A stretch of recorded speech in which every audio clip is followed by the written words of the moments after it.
Hi guys, my name is Anthony. My topic today is military service. There's been a lot of controversy lately, or at least in the last 15 years, about military service in general. There have been protests at recruiting offices that have blocked people from trying to recruit. They've claimed stuff such as they're playing God in the world and that they're ruining American culture. Therefore, my proposition today is that military service will greatly benefit the young adults in America.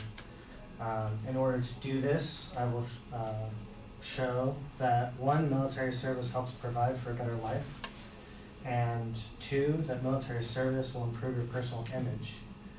In terms of providing for a better life, after military service, you'll have job training, which isn't just war topics.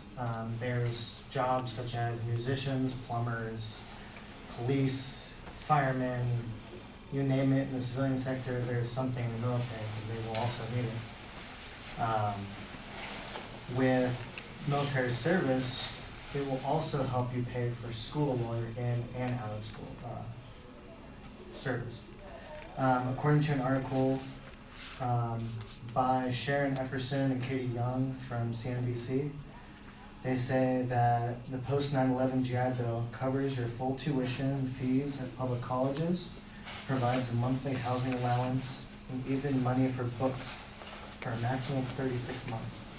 If you choose to go to a private college or attend schools overseas, the VA will pay for up to $21,085 a year in qualified college expenses, which for a lot of people will help get their skills up a little bit when they're in and out.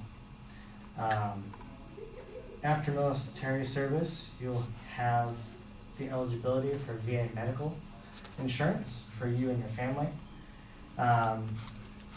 An article from the VA.gov site says that while many veterans qualify for free health care, most veterans are required to complete an assessment to see if they are able to qualify for free health care.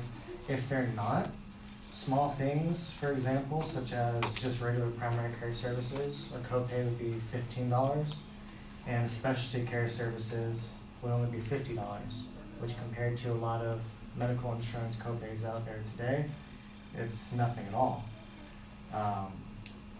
Once you served in the military, you also have a unique access to apply for a VA home loan, which no other civilian employer could provide. According to an article from the benefits.va.gov, they say that the VA helps service members, veterans, and eligible surviving spouses become homeowners, and they'll help you buy, rebuild, retain, or even adapt a home for your own personal use. The VA guarantees a portion of the loan, enabling lenders the ability to provide you with more favorable terms. Now, in terms of improving your personal image, military service teaches you a lot of key factors that you'll need later in life, or even during. They focus a lot on appearance and acceptable attitude, so you won't really have a choice to talk back. You can't, you learn to adapt your attitude to the job. They also learn character traits that are important to everyday life. An article, Positive Outcomes of Military Service, from VA.gov, says that military service teaches and cultivates leadership skills. Individuals will learn to take responsibility for themselves and actions, make sound and timely decisions, be dependable, cultivate abilities to meet a variety of challenges, and be disciplined. Military service can result in personal growth and positive emotional experience, like enhanced maturity, self-improvement, more resiliency, and improved coping skills. Now, some may say that these characteristics can be found outside of the military as well. While this is true in the civilian sector, people have the choice to implement these qualities in their life, while not everyone does. During military service, it gets so ingrained into your attitude and your daily life that when you go out into the civilian world, it's already there. Now, all these combined, hopefully, will portray that, yes, it may not be the number one thing everyone thinks of to help themselves in life, but providing for a better life and providing your personal image will be beneficial to young adults in America.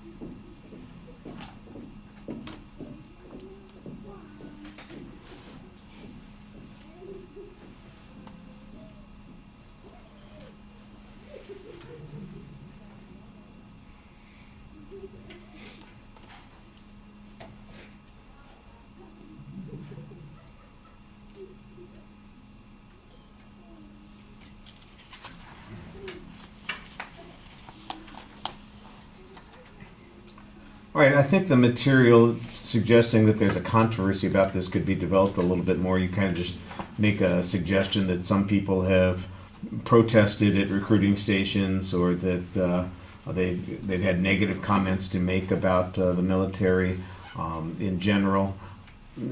It's okay on that sort of thing. I do think that the idea that people are faced with a variety of daily problems, especially young people, give us a context here.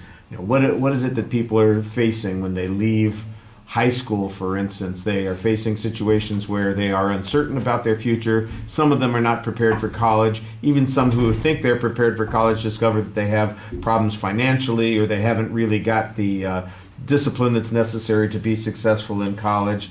And people often wonder, so what are my options here? Why would I choose this over doing something else?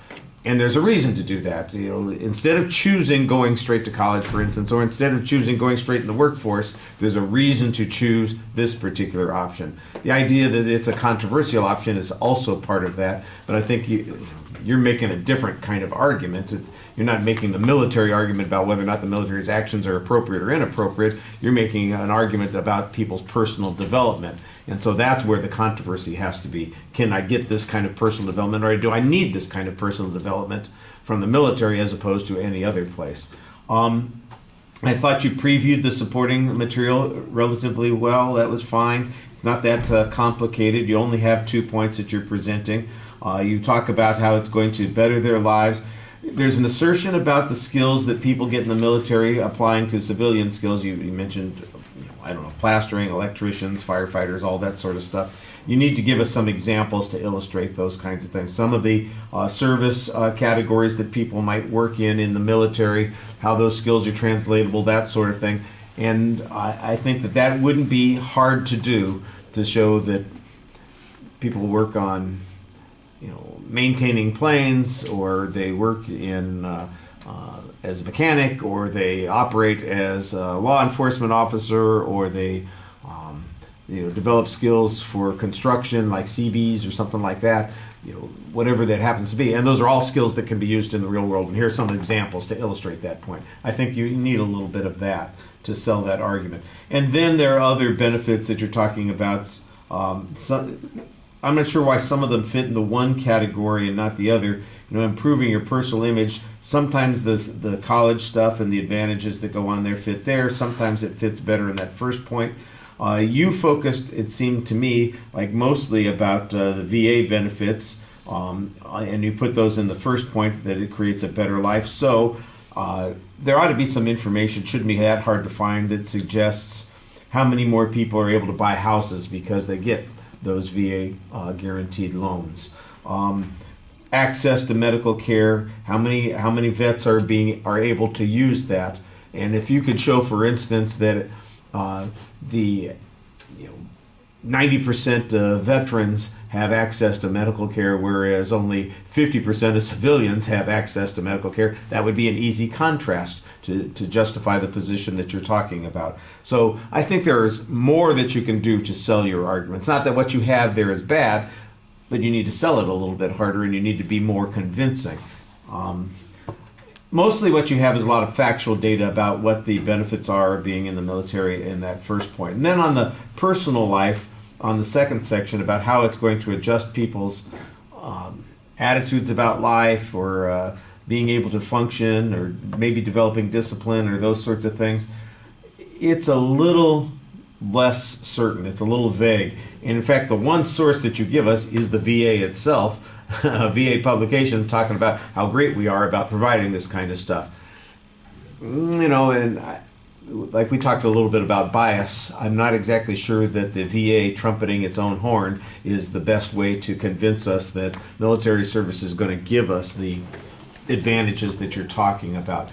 I think you could use some examples, again, of people some personal testimonies of people who went through the military and said, before I was a mess, afterwards I have a pretty good idea how to work, and my current employers attribute my leadership skills to working in the military. Or maybe there's been some research or study that's been done on those kinds of things and people's levels of accomplishment or job satisfaction or something like that to go along with having had some military service. So I think you could plug in some additional information on that. Again, I think you've given a good basic argument on it. I just think you need to sell it a little bit harder. I thought you had a good summary and exit, although everybody else seemed to be like, they didn't realize what was going on. Deer in headlights. What? He's done? I'm not sure if they were distracted on their social media, or maybe they just didn't get your tone. But I got it, so it worked for me. Thank you.